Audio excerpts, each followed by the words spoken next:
दोस्तों, इस दुनिया में वो तमाम लोग जहर से भी ज़्यादा खतरनाक होते हैं जो अपनी निजी मंशा को पूरा करने के लिए, राजनीतिक मंशा को पूरा करने के लिए किसी के घर की बहू और बेटी को बदनाम करते हैं।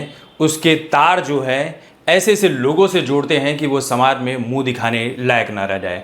और कई बार ऐसे मामलों में आपके पड़ोसी, आपके रिश्तेदार या राजनीतिक स्तर पर लोग इस तरह की चीज़ों को सच मान बैठते हैं बिना सच की पुष्टि किए, क्योंकि ऐसे लोग, मैंने कहा ना, सांप से भी खतरनाक होते हैं। अब यहाँ पर दो चीज़ें बताऊँगा और समाजवादी पार्टी के और विपक्ष के लोगों का दोगलापन भी बताऊँगा। एक वीडियो, एक फोटो आप सोशल मीडिया पर 2 दिनों से देख रहे हैं कि अखिलेश यादव की जो बेटी हैं, किसी नाइजीरियन के साथ उनकी तस्वीर को जोड़कर सर्कुलेट किया जा रहा है पूरे सोशल मीडिया पर कि 7 करोड़ रुपए लेकर अखिलेश यादव की ये बेटी किसी नाइजीरियन के साथ भाग गई है। और जैसे ही ये वीडियो, ये फ़ोटो सोशल मीडिया पर आती है, तमाम न्यूज़ वाले इसे कवर करना शुरू करते हैं। तमाम तरह के पोस्ट इस पर वायरल होने लगते हैं।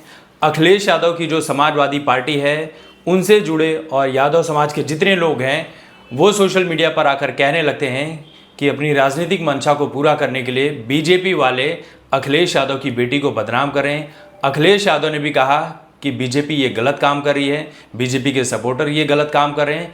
मैं भी ये कह रहा हूँ कि जो लोग भी ये काम कर रहे हैं, चाहे राजनीतिक मंशा हो या कोई निजी दुश्मनी हो या राजनीतिक दुश्मनी हो, किसी के भी घर की बहू बेटी को बदनाम करना गलत बात होती है। लेकिन दूसरी तरफ ये सवाल भी लोग कमेंट सेक्शन में करने लगे, तरह तरह के पोस्ट दिखने लगे कि ये वही समाजवादी पार्टी के लोग हैं, ये वही अखिलेश यादव की पार्टी के लोग हैं जो अब से कुछ दिन पहले जब बिहार इलेक्शन थे, तब उस वक्त एक 22 साल 23 साल की जो भी उम्र है मैथिली ठाकुर की, उस लड़की की तस्वीर को ना जाने कितने ही गलत तरीके से इन्हीं समाजवादी पार्टी के लोगों ने, इन्हीं यादव समाज के लोगों ने, इन्हीं विपक्ष के लोगों ने सर्कुलेट करना चालू कर दिया था। किसके साथ तस्वीरें दिखा रहे थे? प्रधानमंत्री नरेंद्र मोदी के साथ आपत्तिजनक मुद्रा में मैथिली ठाकुर की तस्वीरों को सोशल मीडिया पर वायरल किया गया।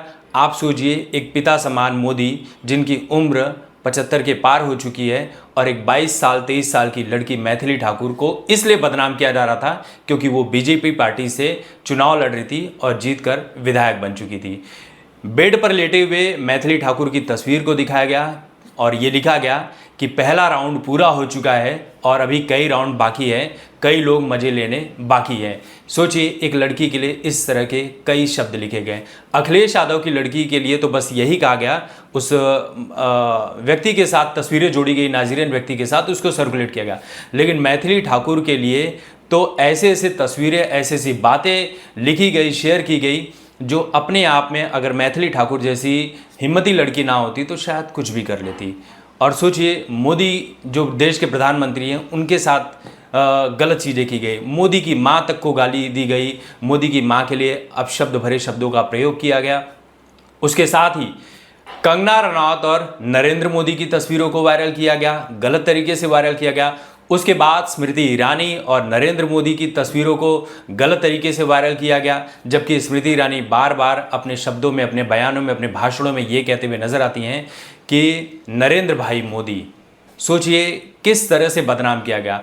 अब यही यादव समाज के लोग और यही समाजवादी पार्टी के लोग तब इन तस्वीरों को वायरल कर रहे थे, आज उन्हें बुरा लग रहा है। देखिए, दोनों ही तरफ से, चाहे बीजेपी के सपोर्टर अखिलेश यादव की बेटी को बदनाम कर रहे हैं या तस्वीरें शेयर कर रहे हैं, या समाजवादी पार्टी के लोगों ने मैथिली ठाकुर, कंगना रनौत और स्मृति ईरानी को बदनाम किया, ये सारी ही चीज़ें गलत है। इससे पता चलता है कि आप राजनीतिक स्तर पर आपकी सोच कितनी गिरी हुई है और आप कितने कमज़ोर व्यक्ति हैं जो अपनी राजनीतिक मंशा को पूरी करने के लिए, अपने निजी भड़ास को निकालने के लिए किसी के घर की बहू बेटी को बदनाम कर सकते हैं। दूसरी तरफ लोगों ने यह भी सवाल उठाया कि आज अखिलेश यादव और समाजवादी पार्टी के लोगों को बुरा लग रहा है जब एक मौलाना ने अखिलेश यादव की पत्नी डिंपल यादव के ऊपर यह कहा था कि अगर कोई मस्जिद में आकर नंगी होकर बैठ जाए तो हम ये चीज़ें बर्दाश्त नहीं करेंगे। उस वक्त अखिलेश यादव और उनकी पार्टी और उनके समर्थक चुप बैठे थे और आज ये आवाज़ उठा रहे हैं। मतलब आप सोचिए कि सिर्फ चुनाव लेने के लिए एक तरफ बीजेपी के ऊपर तो हमलावर हैं समाजवादी पार्टी के लोग, लेकिन दूसरी तरफ जिस मौलाना ने कहा था कि मुस्लिमों का वोट खराब ना हो जाए, तो ना अखिलेश यादव ने कुछ कहा, ना ही उनकी समाजवादी पार्टी के लोगों ने कहा। इससे साफ झलकता है कि राजनीति किसी स्तर पर भी जाकर सही तो नहीं होती है। और मैं अभी भी ये कह रहा हूँ कि किसी महिला को, किसी के घर की बहू बेटी को इस तरह से बदनाम करना, ये अपने आप में बहुत बड़ा क्राइम है, ऐसा नहीं करना चाहिए।